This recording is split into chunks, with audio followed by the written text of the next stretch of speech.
Hi guys, अगर आपने अभी तक हमारे चैनल को सब्सक्राइब नहीं किया तो प्लीज सब्सक्राइब कर दो और इस बेल आइकन को भी दबा दो ताकि हमारी लेटेस्ट वीडियो आप मिस ना कर सके। श्री सद्गुरु महाराज की जय। श्री सद्गुरु महाराज की जय। श्री सद्गुरु महाराज की जय। महर्षि में ही सत्संग सुधा सागर से गुरु महाराज का प्रवचन। अंतर में डूबने से चैन। प्यारे लोगों, जो अहम ब्रह्मास्मि अनलह ऐसे शब्दों की पुकार करते हैं, उन्हें मैं ज्ञान मार्गी कहता हूँ। जो कहते हैं प्रभु हम तुमसे मिलना चाहते हैं, प्रभु के लिए पुकार लगाते हैं, मैं उन्हें भक्त कहता हूँ। ज्ञान मार्ग और भक्ति मार्ग को मैंने ऐसा ही समझा है। कुछ लोग निर्गुण उपासक को ज्ञानी तथा सगुण के स्थूल उपासक को भक्त कहते हैं। जो जिसकी भक्ति करता है उसे वह अपना प्रभु मानता है, चाहे अपने इष्ट देव को निर्गुण नहीं माने, सगुण ही माने। सगुण को मानने वाले संत निर्गुण नहीं मानते थे, ऐसा नहीं, निर्गुण भी मानते थे। गोस्वामी तुलसीदास जी ने लिखा है, ये निर्गुण नयन ही सगुण रसना राम सुनाओ। उनके हृदय में निर्गुण भरा था। तुलसीदास जी, सूरदास जी एवं कबीर साहब की वाणी में एक ही बात झलकती है। संतों आवे जाए सो माया, है प्रतिपाल काल नहीं वाके, न कहूँ गया न आया। 10 अवतार ईश्वरी माया, करता के जिन पूजा। कहे कबीर सुनो हो संतो, उपजे खपे तुम दूजा। संत कबीर साहब रामचरितमानस में है, निर्गुण रूप सुलभती, सगुण जान नहीं कोय। सगुण सुगम अगम नाना चरित्र, सुनी मुनि मन भ्रम होए। भगत के भगवान प्रभु राम धैर्य तनुभु। भगत हेतु भगवान प्रभु राम धैर्य तनुभु। किए चरित्र पावन परम, प्रकृति नर अनुरूप। गोस्वामी तुलसीदास जी महाराज। गुरु साहब तो एक है, दूजा साहब आकार। आपा में ते गुरु मिले, तो पावे करता। कबीर साहब। अवतारी राम को जिस गद्दी पर तुलसीदास जी ने बिठाया, उसी गद्दी पर संत गुरु को संत कबीर साहब ने बिठाया। तुलसीदास जी के हृदय में निर्गुण भरा है, किंतु अपने अपने कहने का ढंग है। सगुण का अर्थ है गुण सहित, गुण को धारण करने वाला।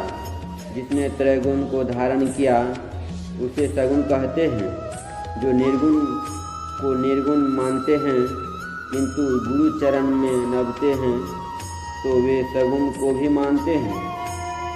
लीला सगुण जो कहि बखानी, सोई स्वच्छता करे मलहानी।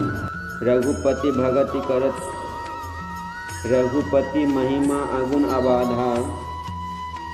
बरनव सोई बर बारी अगाधा। रामचरितमानस बालकांड। रामचरितमानस में निर्गुण सरिता जल है। निर्गुण उसकी गंभीरता है, जो गंभीरता है उसका महत्व विशेष है। सगुण मिठास है। मीठा खाने में लोगों को अच्छा लगता है, किंतु मीठा खाने से बीमारी भी होती है। निर्गुण तीता नीम सा है। अविगत गति कछु कहत न आवे, जो गुंगहि मीठे फल को रस अंतर्गत ही भावे। परम स्वाद सबहि जो निरंतर अमित दोष उपजावे। मन मानी को अगम अगोचर सो जाने जो पावे। रूप रेख गुण जाति जो जुगति बिनु, निरालम मन चकृत भावे। सब विधि अगम विचार ही ताते, सुर सगुन लीला पद गावे। अविगत सर्वव्यापी, निरालंब होने के कारण मन उसे ग्रहण नहीं कर पाता, चक्कर काटता रहता है। मन बुद्धि के परे जानकर सूरदास जी सगुण लीला पद गाते हैं, जिसने उसे पाया है, मन वाणी से आगे जाकर पाया है। ता पर अकह लोक है भाई, पुरुष अनामी तहाँ रहाई। जो पहुँचे जानेगा साई, कहत सुनन से न्यारा है। राधा स्वामी साहब जब गुरु की मूर्ति मन में ही ध्यानु कहते हैं, तब वहाँ निर्गुण रहता है, सगुण हो जाता है। फिर जब अलह अपार अगम अगोचर कहते हैं तो निर्गुण हो जाता है। निर्गुण सगुण किसी की पकड़ संतों ने नहीं छोड़ी, जाते जाते वे अंत तक चले जाते हैं। संतों की वाणी में अंतर साधना विषय पर विशेष जोर है। सगुण निर्गुण द्वैत अद्वैत त्रैत कुछ मानिए, खूब वर्णन कीजिए, हाथ में कुछ नहीं आएगा। अंतर में गोता लगाओ तब पाओगे। जहाँ तक गति है वहाँ तक चले जाओ, तब जो पाओ तो असली है। तब सगुण निर्गुण क्या है, द्वैत अद्वैत क्या है, प्रत्यक्ष हो जाएगा।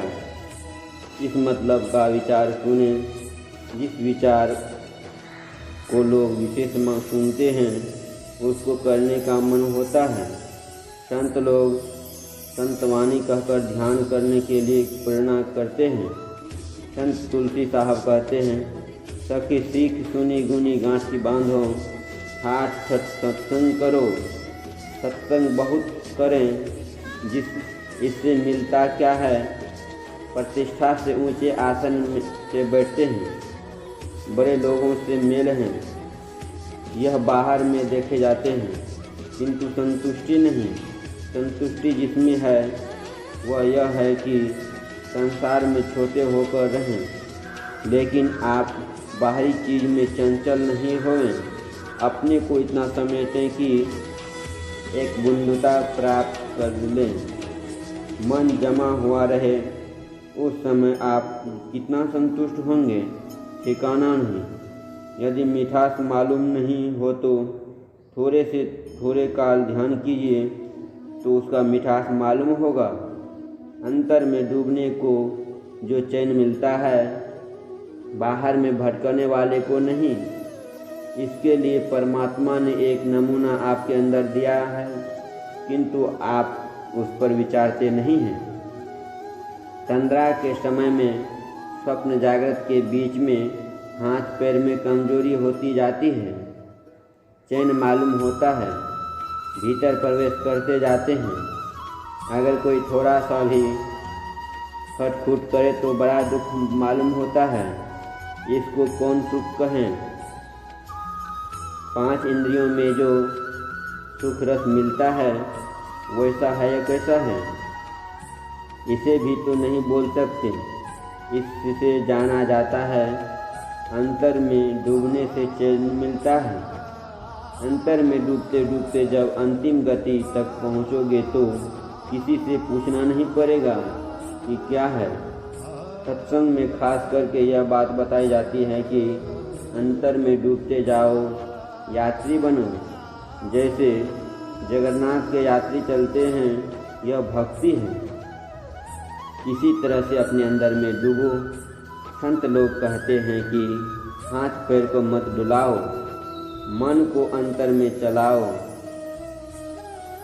मन चलते चलते फिर आप चलेंगे। पहले मन के साथ साथ आप चलेंगे, जैसे दूध में घी रहता है। सहस्त्र कमल दल पार में मन बुद्धि हेराना हो। प्राण पुरुष आगे चले, कोई करत बखाना हो। तुलसी साहब फिर मन से छूटकर आप स्वयं चलेंगे, यह पराभक्ति है। श्रवण बिना धुनि सुने, नयन बिनु रूप निहारे, रसना बिनु उच्चरे, प्रशंसा बहुनि विस्तारे, नित्य चरण बिनु करे, हंस बिनु ताल बजावे, अंग बिना मिले संग, बहुत आनंद बढ़ावे। बिन शीस नवे जहाँ सेव्य को सेवक भाव लिए रहे। मिली परमात्म सु आत्मा पराभक्ति सुंदर कहे। यह संसार में अंग से मिलता है, किंतु वहाँ तो बिना अंग के ही संग होता है। इसे हम लोगों को करना चाहिए। आप करके देखिए, करने से सब पता चल जाएगा। योगी को संशय कहाँ, जो पाओ सो सत्य है, जो नहीं पाओ असत्य है। भौतिक विज्ञान वाले एक चीज़ दूसरे से मिलाकर तीसरी चीज़ बनाते हैं। यह तो बाहर की बात है, इनमें बहुत से सामान इकट्ठे करने पड़ते हैं, किंतु अंतर में चलने के लिए सब सामान आपके साथ है। किंतु ईमानदारी से प्रैक्टिकल प्रयोग करो। चश्म बंद गोश्त बंद लब बंद गर नवीने नूर हक बरवन बखंद। मौलाना रूम का वचन है। चश्म गोश्त लब आँख कान मुख बंद करके देखो। अगर ब्रह्म ज्योति नूरे हक नहीं देखो तो मुझ पर हंसना। मुर्शिद नैनो बीच नवी है, स्याह सफेद तिलो बीच तारा अभिगत अलख रवि है। आँखी मंदे पाँखी चमके पाँखी मध्य द्वारा के ही द्वारे दूरबीन लगावे उतरे भवजल पाया। पुण्य शहर में बासा हमारा तहु सखंगी जावे। साहब कबीर सदा के संगी शब्द महल्ले आवे। मुर्शद गुरु, हम लोग बहुत प्रकार के गुरु का प्रयोग करते हैं, किंतु यहाँ आध्यात्मिक गुरु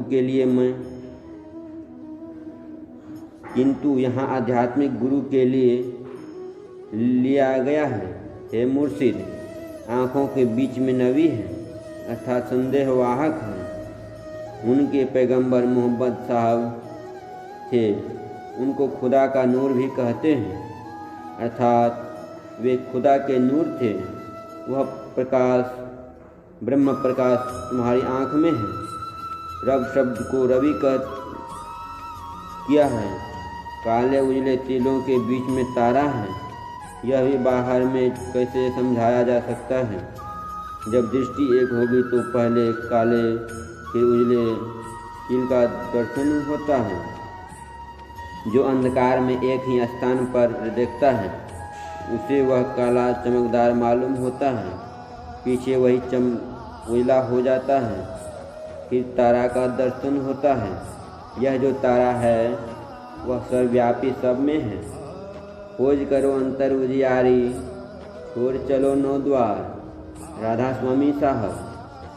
श्याम कंज लीला गिरी सोई, तिल परमान जान जन कोई। छिन छिन मन को तहाँ लगावे, एक पलक छूटन नहीं पावे। श्रुति ठहरानी रहे आकाशा, तिल खिड़की में निस दिन बासा।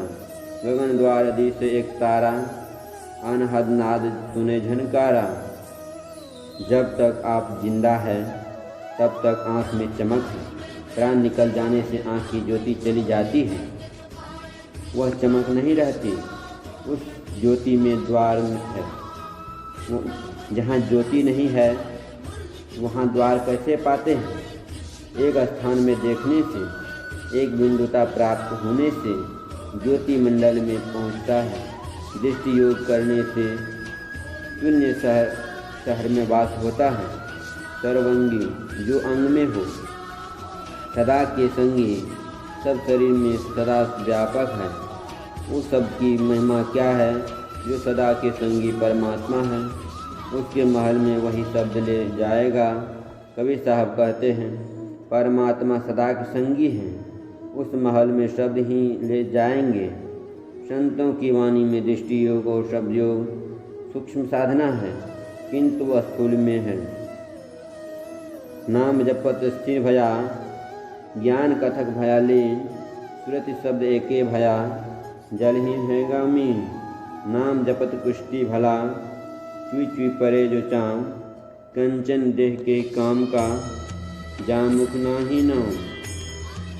कबीर साहब वर्णात्मक जाप स्थूल है, गुरु की मूर्ति यह स्थूल रूप ध्यान है। इसके बाद है दृष्टि योग और शब्द ध्यान। शब्द ध्यान वहाँ तक ले जाता है जहाँ की शब्द विलीन न हो जाए, वहाँ देखना सुनना सब बंद हो जाता है, वहाँ निःशब्द परमात्मा मिलते हैं। श्री सद्गुरु महाराज की जय। यह प्रवचन पूर्णिया जिला विशेषाधिवेशन मोकामा में दिनांक 25/12/1650 ईस्वी को प्रातःकालीन सत्संग में हुआ था। श्री सद्गुरु महाराज की जय।